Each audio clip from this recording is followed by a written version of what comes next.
Good morning. आज हम पढ़ेंगे ಕನ್ನಡ ವರ್ಣಮಾಲಾ। ಕನ್ನಡದಲ್ಲಿ ಇದನ್ನು ವರ್ಣಮಾಲೆಗಳು ಎಂದು ಕರೆಯುತ್ತಾರೆ। इसमें टोटल 49 लेटर्स होते हैं और कन्नड़ा और हिंदी का अक्षर उच्चार सिमिलर है। यहाँ पे मैं लिखी हूँ, आप देख सकते हैं और ध्यान रखिए कि कैसे प्रोनाउंस भी करते हैं करके। अ, आ, ई, ई, उ, ऊ, रु, ए, ऐ, ओ, औ, अम, अह। अ से अह तक हम बोलते हैं स्वरगळु और हिंदी में बोलते हैं स्वर। वैसे ही कन्नड़ा में हम बोलते हैं स्वरगळु। और यहाँ पे ध्यान दीजिए कि ए के बाद ए हिंदी में नहीं है, लेकिन कन्नड़ा में ए के बाद ए होता है।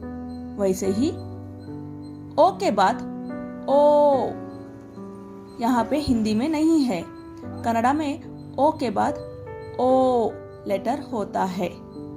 इसको हम बोलते हैं अ से अह तक स्वरगळु और हिंदी में स्वर बोलते हैं, वो सिमिलर ही है। अब आगे देखेंगे क, ख। देखिए हम कैसे प्रोनाउंस करते हैं।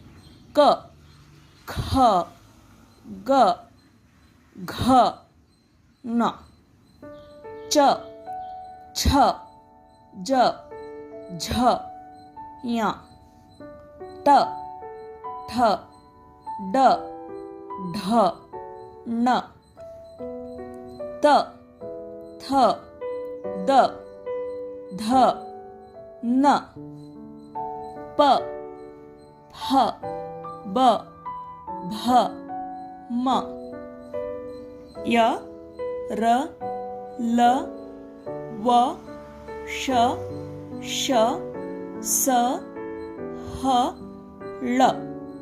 यहाँ पे देखिए कन्नड़ा में ये ल होता है, ल। हिंदी में वो अक्षर नहीं है, बदल में हम ल लिखेंगे। जहाँ भी ल होता है उसके बदल में हम ल लिख सकते हैं। और यहाँ पे क से ल तक हिंदी में बोलते हैं हम व्यंजन।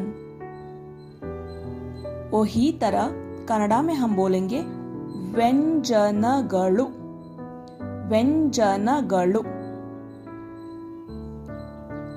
स्वरगळु, व्यंजनगळु।